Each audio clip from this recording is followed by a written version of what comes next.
6:55 en la mañana, vamos ya con la hora del Comercio TV. Ha llegado a las pantallas de Televicentro. Mercedes, buen día.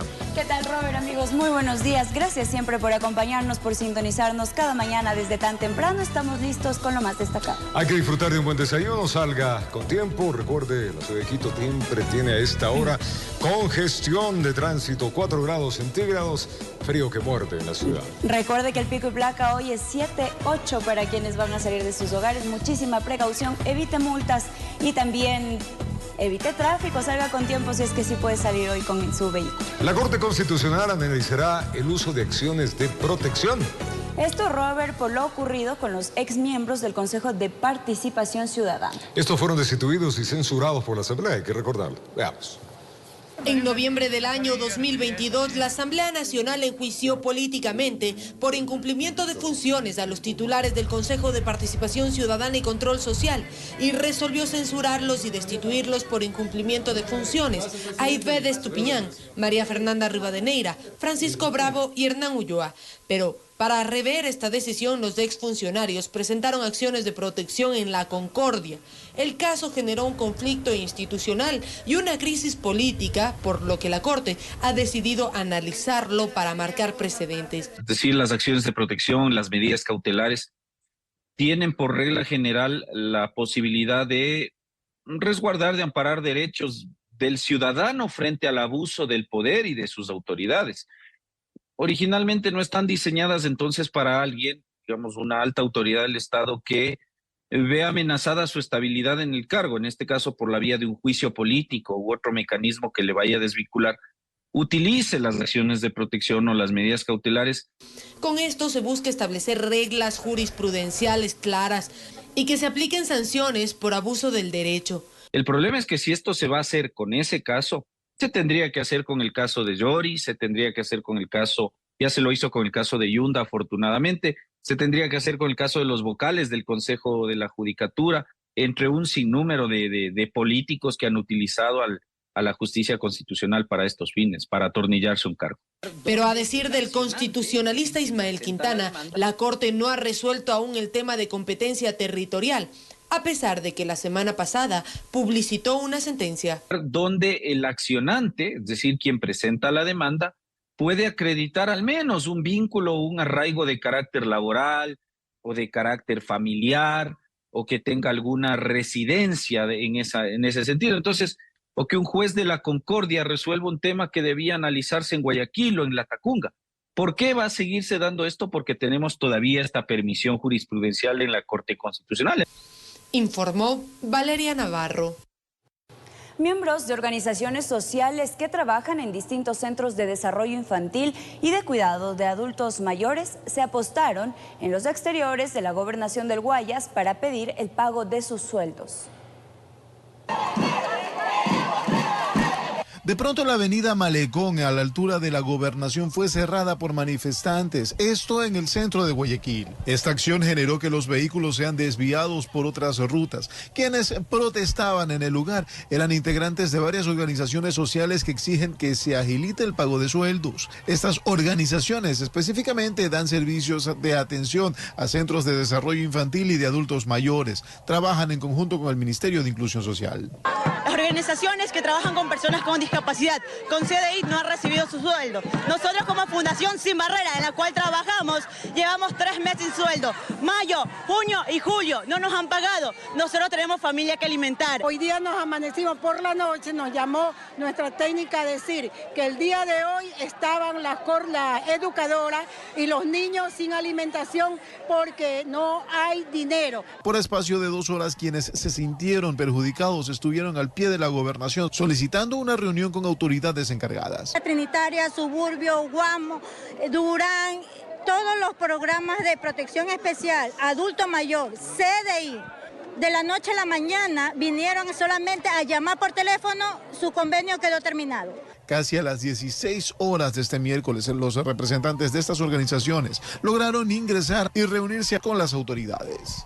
Informó Julio César Saona.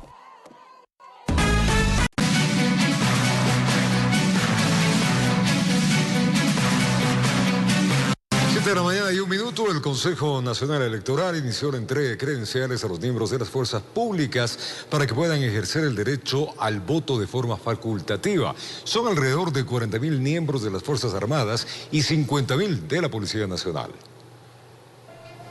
En sus propias manos, Diana Tamaín, presidenta del Consejo Nacional Electoral CNE, y el consejero José Cabrera entregaron las credenciales a un grupo de miembros de las Fuerzas Armadas, lo que se convierte en el pasaporte que les permitirá ejercer el derecho al voto el próximo 20 de agosto. Estas credenciales cuentan con tramas de seguridad anticopia y también antiescáner. Tengan ustedes la certeza que la entrega de las credenciales para el voto facultativo a los miembros activos de las Fuerzas Armadas se harán llegar a cada uno de nuestros soldados en cada rincón de nuestra patria por medio de los canales correspondientes para que puedan ejercer el derecho democrático de manera voluntaria, respetando las normas y procedimientos establecidos. 24.518 documentos irán a parar a la Fuerza Terrestre, 9.352 a la Naval y 6.058 a la Aérea. En total, 39.928. Ellos votarán en los mismos recintos electorales donde serán destinados para brindar seguridad. Como en anteriores eventos electorales, el personal militar estará encargado de brindar la seguridad de las personas que realizan el sufragio en las diferentes juntas electorales durante este proceso democrático a nivel nacional, así como también serán responsables de la distribución, recolección y custodia de todo el material electoral. Uniformados que se han convertido en pilar fundamental en el normal desarrollo de procesos electorales, contribuyendo con el fortalecimiento a la democracia y damos certezas de seguridad y transparencia a cada proceso democrático. También este jueves de forma simbólica se entregará las credenciales para 51.068 policías nacionales, informó Héctor Romero. La campaña electoral de asambleístas nacionales y del exterior se adelanta 5 días, es decir que arranca hoy. Así lo decidió el Consejo Nacional Electoral al no existir recursos pendientes por resolver para esas dignidades. Un peso más de encima se quita el Consejo Nacional Electoral CNE, una vez que la campaña electoral para asambleístas nacionales sí se pudo adelantar. Ya no será el 8 de agosto, sino este 3. En atención a que incluye la extensión del periodo de campaña electoral de los candidatos a la dignidad de asambleístas nacionales y de las circunscripciones del exterior a partir del 3 de agosto al 17 de agosto del 2023. Avanzamos en un 30% de impresión de papeletas de asambleístas nacionales. Con 23 provincias impresas al 100%, faltando únicamente la circunscripción 1 de la provincia de Manabí en respuesta de lo pendiente que se encuentra por resolver en el Tribunal Contencioso Electoral. Esto mientras a la fecha existen 29 pedidos de resguardo para candidatos. El CNE ya dio traslado a la Policía Nacional para el respectivo perfil de riesgo. Un pedido para Embabura, 2 en Esmeraldas, 2 en Chimborazo, 14 en Los Ríos, 3 en Guayas, 1 en El Oro y 6 en Cañar. Es decir, un total de 29 pedidos a nivel nacional de resguardo policial. ¿Incluidos los presidenciales? Aparte de esto, tenemos los binomios presidenciales, que 6 de los binomios tienen seguridad policial. Tampoco se ha descuidado implementar seguridades para precautelar la integridad de los electores el 20 de agosto. En las últimas elecciones hicimos un trabajo con la institución que se hace cargo de la inteligencia, tanto policial como militar, para planear estrategias para cubrir la seguridad de la ciudadanía en las provincias de más alto riesgo. Obviamente, por las razones que ustedes pueden entender, estas medidas las conocemos, el Consejo Nacional Electoral y las Fuerzas Armadas y Policía. Pero lo que sí podemos decir es que en estas provincias tenemos medidas de contingencia, se garantiza mayor seguridad que de pronto no puede ser percibido por la ciudadanía. Un acto democrático que se espera no se vea manchado por la violencia, informó Héctor Romero.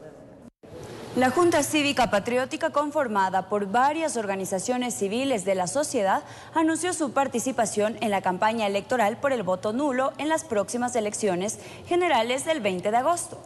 ¿Cuáles son las razones de esta postura? Veamos.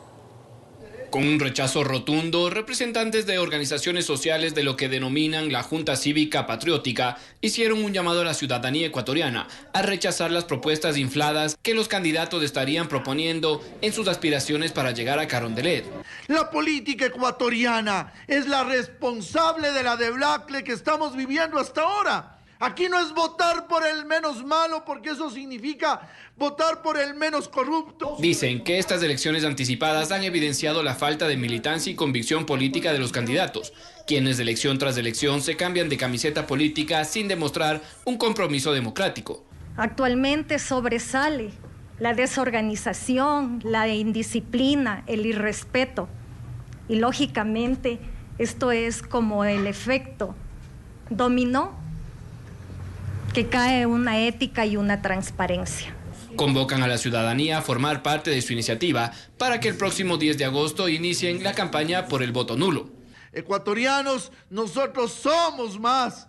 Tenemos que decirles en el voto nulo: no creemos en ustedes. Analistas, en cambio, señalan que si bien el nulo y voto blanco son una opción propia de las elecciones, la ciudadanía debería analizar y concientizar su voto para demostrar un clamor popular en busca de un cambio y un verdadero plan de gobierno. No importa por quién, pero que lo hagan conscientemente, críticamente y entreguen su voto. Sobre todo en un momento tan difícil, tan de crisis, tan deprimente para la sociedad ecuatoriana. Que pese a las propuestas demagógicas de algunos de los candidatos, la opción del voto nulo, explica Marcel Merizalde, catedrático, sería una irresponsabilidad democrática ante la situación complicada que está viviendo el país. Que Ciudadanos está en la obligación de que con su voto afirmativo obligue a estos candidatos a trabajar. No es posible que exista un divorcio entre lo que son las clases políticas y la gente que va a votar. Hace falta ir a votar de forma decidida, de forma clara y, por supuesto, con nuestro voto vamos a decirle a la gente, a los candidatos, que es posible cambiar todavía el país. Informó Mauricio Sánchez. Y a propósito de los candidatos, ellos se preparan para las próximas elecciones con el fin de llegar al gobierno y aplicar cambios para el Ecuador. Aquí un resumen de sus actividades en plena campaña. ¡Claro que se puede! Yacu Pérez, candidato presidencial por la alianza Claro que se puede, recorrió la ciudad de Quito y una de sus propuestas en el ámbito estudiantil fue que de llegar al gobierno creará una universidad pública en el sur de la capital, para que así los estudiantes accedan a una carrera universitaria y cumplir su objetivo de ser profesionales. Que en nuestro gobierno inauguraremos una universidad pública en el sur de Quito. Por otra parte, el candidato del movimiento Construye, Fernando Villavicencio, mantuvo un conversatorio con alumnos de un tecnológico en la parroquia La Aurora, ubicada en Daule, donde compartió sus principales ejes de su plan de gobierno. Mientras que el presidenciable Otto Sonnenholzner cumplió agenda en Machala, Pasaje y Santa Rosa, en la provincia de El Oro. El candidato caminó junto a cientos de ciudadanos. Adicional, ratificó su plan de trabajo, enfocado en 3 ejes: paz en las calles, plata en los hogares y progreso para las familias ecuatorianas. La candidata presidencial Luisa González mantuvo un encuentro con mujeres lideresas en la provincia de Sucumbíos. Ahí destacó el poder que tienen las mujeres para realizar un cambio en la sociedad. Horas más tarde, la candidata se reunió con gremios de distintos sectores de Sucumbíos, cuyos representantes expusieron sus necesidades. La Federación Ecuatoriana de Exportadores y la Cámara de Comercio de Quito cuestionan el dictamen de la Corte Constitucional sobre el acuerdo comercial que firmó el país con Costa Rica recientemente. La Corte Constitucional pidió que se renegocie el acuerdo comercial entre Ecuador y Costa Rica, pero esta decisión genera preocupación en el sector exportador. La Cámara de Comercio de Quito se pronuncia.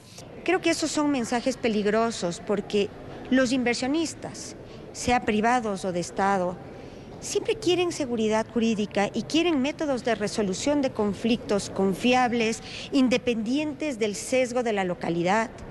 Cuando mandamos un mensaje contrario a ese entorno y a esas seguridades, eso es disuasivo de la inversión, genera resistencia, genera falta de confianza y finalmente eso también repercute en la permeabilidad de los acuerdos comerciales. Si bien la Corte Constitucional indicó que la mayor parte del acuerdo cumple con la Constitución, hizo 2 observaciones sobre el arbitraje internacional y el control. Criterios que, a decir de la Federación Ecuatoriana de Exportadores, están alejados de la realidad. El hecho de que tengamos que repensar y establecer un nuevo espacio para que con el equipo negociador de Costa Rica se subsanen las observaciones de la Corte Constitucional, pone en serias dificultades la imagen que tiene el país respecto del avance de la agenda comercial y sin lugar a dudas esto va a retardar los esfuerzos que hemos venido haciendo para podernos integrar con otros países en materia de agenda comercial, porque la dinámica y la tónica que existe en el orden de las inversiones a nivel internacional es justamente entender que se necesita un foro de solución de controversias imparcial e independiente en donde los países puedan encontrar un espacio neutral para poder llevar eventualmente una controversia que podría ser resultado de aumentar los negocios, de aumentar las inversiones entre los dos países. Informó Valeria Navarro. 7:13 en la mañana, más de 100 proyectos de diferentes sectores económicos que buscaban su licencia ambiental se paralizaron luego de que la Corte Constitucional la admite a trámite la demanda en torno al decreto presidencial 754. Mediante comunicado, el Ministerio del Ambiente pues manifestó su opinión. Luego que la Corte Constitucional admitiera a trámite la demanda de la Confederación de Nacionalidades Indígenas CONAIE contra el decreto que regula la consulta ambiental para otorgar licencias, más de 100 proyectos de varios sectores económicos se han paralizado. Al momento, en nuestra base de datos tenemos 155 proyectos que estaban prestos para realizar consulta ambiental. De aquellos 26 ya habían iniciado procesos, no son solamente proyectos extractivos, por ejemplo, para plantas de tratamiento de aguas servidas, para centros de gestión de desechos sólidos, para gasolineras, para líneas eléctricas. Un duro golpe al sector productivo del país, aseguran desde la Cámara de Minería del Ecuador, y cuya única interrogante es ¿cuánto tiempo? Realmente esto está generando mucha preocupación, no solamente en la industria minera, sino en los sectores productivos. El rato que, por ejemplo, un hospital no pueda construirse, recuerden que es porque no tiene licencia ambiental. Una escuela no se pueda construir, será por falta de una licencia ambiental que requería de una consulta ambiental. Somos un país paralizado. Y es que resaltan que es bien sabido que los procesos a trámite en la Corte pueden tomar meses e incluso años. Además, sostienen que esto ahuyenta la inversión extranjera debido a la incertidumbre, inestabilidad e inseguridad jurídica que deja a su paso. Es que además todo viene de la mano. Yo creo que la inseguridad que vivimos también está atada a la pobreza. Y la pobreza que vivimos también está atada a lo poco atractivos que somos para la inversión extranjera. Nosotros dependemos de los dólares que vengan de fuera. Los derechos humanos no pueden estar para nada debajo de los intereses económicos de un país. Lamento decirlo, pero es así, que no estamos en contra de actividades extractivas. Lo que decimos es que estas actividades extractivas no pueden vulnerar derechos. Se tiene que hacer de una manera legal, cumpliendo los estándares de derechos internacionales y la Constitución. Mientras tanto, desde el Ministerio del Ambiente presentarán a la Corte el sustento técnico de dicho decreto. Que nos permitan ratificar que el decreto emitido obedece a lo que estableció la sentencia de la Corte Constitucional. En Quito informó Adriana Rojas.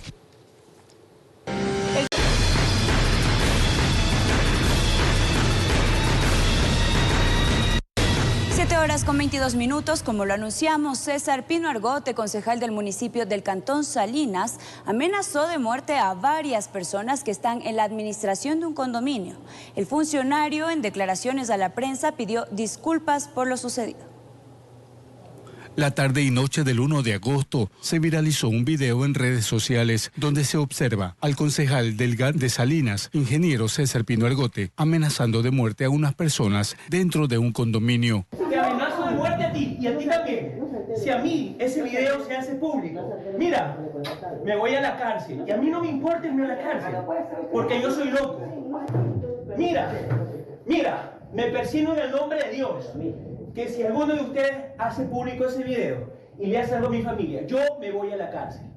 Y a mí no me importa irme a la cárcel, pero te prometo que tú, cualquiera de tu familia, me lo llevo al infierno. Compañeros del municipio del Cantón Salinas se pronunciaron. Él tendría que buscar las disculpas públicas. La presidenta de la Comisión de Equidad de Género señaló que pedirá revisar la permanencia de Pino Argote en esta delegación. No creo, bajo ningún concepto, que algún problema personal justifique una actitud, y más aún bajo mis creencias de permitirse utilizar el nombre de Dios para generar una amenaza de muerte. En horas de la mañana de este miércoles, el edil señaló a la prensa que su familia está atravesando una situación económica difícil. Esto lo llevó a actuar de esta manera. Mi mamá se enferma de cáncer en el mes de noviembre. Entonces que le prohíban usar el ascensor porque es conclave a una persona que tiene cáncer, que vive en el piso 8 y que además le corten el agua. Mi papá reclamó, fue a hablar con el presidente porque ya tenían un convenio de pago. Es lo único que digo, a mí que me importa tu esposa, plata, paga plata. Y ante eso yo perdí los estribos, actué de forma iracunda, grité y más me descontrolé cuando vi que la administradora me estaba grabando. Se disculpó y añadió que está arrepentido. Ante la inseguridad que se vive en el país, pensé en combatir violencia con violencia, de lo cual me arrepiento. Consultamos con un jurista para saber si la actuación del funcionario puede ser causal de destitución. El artículo 334 del COTAD no establece en ninguna parte que por estos temas personales, familiares, domésticos, sea causal de remoción o de suspensión. Sin embargo, en la Fiscalía ya se asentó una denuncia por parte de las personas afectadas. La persona que amenace o intimide con causar un daño que constituya delito a ella, a su familia, será sancionada con una pena de 1 a 3 años. Desde la provincia de Santa Elena, informó Darwin Villao. El COE cantonal declaró el estado de emergencia ante la ola de crímenes que se han registrado en estos días. A pesar del incremento de las Fuerzas Armadas y la Policía Nacional en la zona fronteriza, se registró un nuevo asesinato al estilo sicariato. Les contamos. 11 asesinatos bajo la modalidad de sicariato se han registrado desde la noche del viernes 28 de julio al miércoles 3 de agosto del presente año en el Cantón Huaquillas. Ante estos actos violentos, el COE cantonal decretó la emergencia. Se declara en estado de emergencia a todo el territorio del Cantón Huaquillas para enfrentar las contingencias derivadas del incremento de muertes violentas y de los niveles de inseguridad que se han presentado en los diversos sectores de esta jurisdicción. Inmediatamente el gobierno nacional, a través de la gobernadora de El Oro, dispuso la movilización de uniformados a la zona fronteriza con la finalidad de combatir la delincuencia y darle seguridad a los ciudadanos. Se ha duplicado el contingente militar, se ha duplicado el contingente policial en Huaquillas con la finalidad de justamente reducir los índices delincuenciales. Pero existe un problema y es la falta de recursos logísticos que tienen los uniformados para combatir a los delincuentes. Ellos expusieron las necesidades de la institución ante el alcalde de la ciudad. Nosotros como policía lo que pedimos es que se nos ayude con el tema del mantenimiento de los vehículos, que ya tenemos una mecánica la cual obedece por parte de la subzona y de hecho vamos a tener ya más movilidad en el tema de vehículos. La declaratoria de emergencia al parecer no intimida a los sicarios, quienes continúan con los asesinatos. La tarde de este miércoles se cometió otro crimen. La víctima recibió 7 tiros y le fue dejado un panfleto en su cuerpo con una amenaza. Informó Richard Ceballos. El Ministerio de Inclusión Económica y Social busca a los 3 menores de edad que fueron grabados mientras peleaban con un adulto en el centro de Guayaquil. Esta entidad destaca que cuenta con programas para erradicar la mendicidad y el trabajo infantil. Estas imágenes dieron paso a una serie de comentarios en redes sociales. Algunos reprocharon al adulto por golpear a los 3 menores de edad, pero en su mayoría hubo quienes comentaron y reaccionaron en contra de los chicos a quienes acusaron como delincuentes. De su parte, el Ministerio de Inclusión Económica y Social asegura que ellos están trabajando para dar con el paradero de los menores y conocer la realidad socioeconómica en la cual les toca vivir. Este video es de hace aproximadamente una semana y una vez que se volvió viral en redes sociales, el equipo técnico del MIES se activó para poder dar con el paradero de los niños. La funcionaria destacó que el MIES maneja programas para erradicar la mendicidad y el trabajo infantil. Dentro del MIES tenemos diferentes programas. Tenemos apoyo y custodia. En caso de que la familia esté en condiciones de poder ver por ellos, tanto en salud, en educación, en comida, etcétera, se les brinda a través de la Junta Cantonal de Protección de Derechos una medida de apoyo. En caso de que no se pueda trabajar con la familia, se busca familia ampliada, primos, tíos, etcétera. Con ello se busca que estos y muchos otros niños sean retirados de las calles y ofrecerles un mejor futuro, con una educación digna. Nosotros desde el MIES actualmente tenemos 400 menores que están siendo abordados y que se están trabajando desde el ala de mendicidad del MIES. Sin embargo, en erradicación del trabajo infantil tenemos 1.340 menores que están siendo utilizados para estas prácticas. Al momento hemos logrado desvincular de estas prácticas al 17% de nuestros niños. Informó José Morales. 7:28 en la mañana, el presidente Guillermo Lasso visitó la ciudad de Cuenca para estar presente en la repotenciación de algunos centros de desarrollo infantil y referencia. El mandatario acusó a las exautoridades que están fuera del país de los actos violentos que se realizan en los centros de detención del Ecuador. El primer mandatario de la nación de manera imprevista estuvo en la capital Azuaya para cumplir una agenda en el área de salud y atención a sectores populares. El jefe de Estado visitó el Centro de Salud de San Joaquín, el mismo que fue repotenciado. Este centro tipo A es cumplir con la madre, es cumplir con los niños en la primera infancia, es cumplir con todos los ecuatorianos. A puertas cerradas se reunió en el ECO 911 con autoridades de la ciudad para escuchar sus necesidades. Vamos a firmar hoy con el alcalde la asunción de la deuda que me comprometí a asumir como gobierno central, deuda del tranvía. Finalmente, visitó el centro inclusivo, donde se hizo la entrega de la reconstrucción integral de este centro a la comunidad. Hoy he venido para entregar a los cuencanos 5 obras que han sido repotenciadas completamente y que son de gran importancia para las familias azuayas. En otros temas, acusó a sus enemigos políticos de las revueltas en los CPLs. Pero sí debo de decir que extrañamente esto, cuando aparecen los amotinamientos, tienen alguna vinculación política. Y esta lucha no es solamente contra las mafias de las drogas, aquellos que están en las cárceles, sino otros que andan libres por el mundo haciéndole daño al pueblo ecuatoriano. Desde la ciudad de Cuenca, informó Francisco Ramírez. El Banco Interamericano de Desarrollo aprobó un crédito al Ecuador de $500 millones, según el gobierno, para que se pueda fortalecer la inversión social presupuestada para el año 2023, así enfrentar el fenómeno del Niño. Esta financiación cuenta con una tasa fija y podrá ser reembolsada a lo largo de 19 años con un periodo de gracia de hasta 7 años. Y a puertas de que venza el contrato de concesión que tienen las operadoras de telecomunicaciones con el Estado, desde el gremio dicen estar preocupados sobre los estamentos jurídicos para la firma de extensión de los contratos. Aseguran no conocer mayor información sobre cómo se ejecutarían. El próximo 26 de agosto vencerá el contrato de concesión que el Estado tiene con la operadora de telefonía móvil Claro, mientras que a finales del mes de noviembre también vencerá la concesión con la empresa Movistar.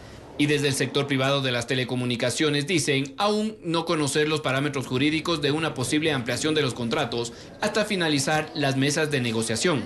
Ese pronunciamiento no se ha materializado en los instrumentos jurídicos necesarios para poder dotar de certeza jurídica a los operadores y también a los ciudadanos de que efectivamente los plazos de estos contratos van a ser ampliados. Dicen que pese a la voluntad anunciada el pasado 4 de julio por parte del Mintel, donde se informó que el servicio de telefonía celular se mantendrá vigente en el país, lo que en su momento dio un alivio a las operadoras privadas, ahora desde la Asociación de Empresas de Telecomunicaciones señalan que es necesario conocer un cronograma técnico de manera urgente. Porque desde que se emitió la suspensión, luego vinieron las declaraciones de parte de la ministra. Hasta la presente fecha nosotros hemos estado en un limbo porque no conocemos cuáles son los avances frente a estos insumos que se requerían y que motivaron la suspensión del plazo. No sabemos cómo han avanzado, si han avanzado en ello, cuánto tiempo más les tomará, entre otros. En el país, 17.872.000 personas son usuarios de las redes de telefonía móvil. De estos, más de 9.290.000 contarían con el servicio de Claro y 5.458.000 a Movistar, informó Mauricio Sánchez. En otro tema, el 90% de niños y niñas han recibido la vacuna contra la poliomielitis, sarampión y rubiola. Así lo dio a conocer el gobierno nacional. En este marco, desde el 1 de agosto arrancó la tercera fase que comprende un monitoreo en territorio para constatar los resultados. Luego de 3 meses de la campaña de vacunación contra la poliomielitis, sarampión y rubiola, llevada adelante por el Ministerio de Salud Pública, esta cartera de Estado anunció que se ha alcanzado la cobertura del 90% de niños, niñas entre 1 y 12 años en todo el país. 3.4 millones de niños y niñas vacunados contra la polio, sarampión y rubiola. Representantes de la Organización Mundial de la Salud en Ecuador calificaron como un hito el trabajo alcanzado por las brigadas de salud que recorrieron escuelas y fueron casa por casa en diferentes localidades. Ecuador ha establecido un hito en los últimos 5 años de todas las campañas que se han realizado en las Américas. Muy contentos por cómo se ha podido avanzar con esta campaña siguiendo las recomendaciones internacionales. Indicaron también que acompañarán en la tercera y última fase de esta campaña de vacunación, misma que tiene como objetivo realizar un monitoreo rápido para verificar los resultados y seguir captando menores que no cuenten con la vacuna. Fase número 3 que inicia desde el 1 de agosto al 31 de julio. Con ello aseguran que se podría alcanzar el 95% de cobertura, un buen indicador para presentarlo en noviembre próximo a la Comisión Regional de Epidemiología de estas patologías. Estamos cumpliendo con uno de los criterios que es inmunidad poblacional al garantizar que más del 95% de los niños estén vacunados. Podemos hablar de que estamos en camino ya de la reverificación de Ecuador como un país libre de estos virus. Finalizaron haciendo un llamado a la ciudadanía para acudir a los centros de salud con los menores y puedan recibir la vacuna. En Quito informó Adriana Rojas. Hoy tempranamente un siniestro de tránsito a escasos metros de la avenida Universitaria y Mariscal Sucre provocó el cierre de 2 carriles en sentido sur-norte de la avenida Sucre. Un auto perdió pista y se volcó sobre la calzada. Sus ocupantes fueron tratados en el lugar por heridas que presentaron tras el accidente. Las autoridades continúan investigando los motivos por qué se produjo este siniestro. Vaya despacio, vaya despacio. Los accidentes son muchos productos de nuestra impericia. Tiempo de una pausa, ya venimos. En Brasil, la policía abatió a 9 delincuentes durante un operativo tras un enfrentamiento registrado en una favela en Río de Janeiro. Los detalles de esta y más noticias internacionales al retornar. Y les dejan panfletos amenazantes. Todo tipo de delitos se cometen ahora en Daule. Sus moradores reconocen que dejó de ser el cantón tranquilo en el que crecieron y que hoy les toca vivir con miedo. Ahorita Daule es candela porque Daule se ha convertido en una tierra de nadie. Aquí hay mucho sicariato, robo, comienzan a poner bombas en los locales, en las tiendas, en todas partes. Entonces Daule ahorita está con una inseguridad que no se puede. Los muertos aparecen de vez en cuando tendidos en las calzadas, cerca de sus hogares. Mucho miedo, uno sale de mañana, en tanta inseguridad. Nosotros necesitamos la policía aquí. Y ya no pueden ni trabajar. Porque si uno sale, le roban. Lo poco que uno lleva, se lo llevan los ladrones, le pegan, lo maltratan. Porque la economía no se mueve. A partir de las 7 de la noche aquí ya Daule, ya es casi pueblo fantasma. Este miércoles apareció en uno de los sectores de la cabecera cantonal este panfleto con un mensaje amenazante. Ponen bomba porque no les pagan la vacuna. Y que hay gente que a veces pide vacuna y más de lo que gana el local, como que si el local metiera millones y millones para que le paguen el tipo de cantidad de vacunas. Sobre esta grave problemática social, ya ni las autoridades policiales quieren referirse, pues ellos también son víctimas de los antisociales. Por eso buscan proteger sus instalaciones como pueden, informó Maite Morán. Y un ciudadano de 56 años fue capturado por el bloque de la policía de búsqueda. El hombre es investigado por presunto delito de violación a un pequeño de 6 años de edad. Los uniformados lo buscaron por casi una década. Veamos. Se llama Marcelo, tiene 56 años y aquí la policía lo detiene. Era requerido por la justicia por ser el presunto responsable del delito de violación a un menor de 6 años. Los hechos habrían ocurrido en Guamaní en el 2014. Según la policía, el hombre era vecino del sector y aprovechó esa cercanía. Que él sabía la hora en la cual la madre de estos menores salía hacia su trabajo, que era en horas de la mañana, les intenta convencer a los niños de que les haga ingresar a su vivienda y les ofrece unos dulces como regalos. Es así que los niños acceden a que esta persona ingrese a su domicilio. La víctima relató los hechos. Empezó entonces el proceso judicial y el sujeto se esfumó.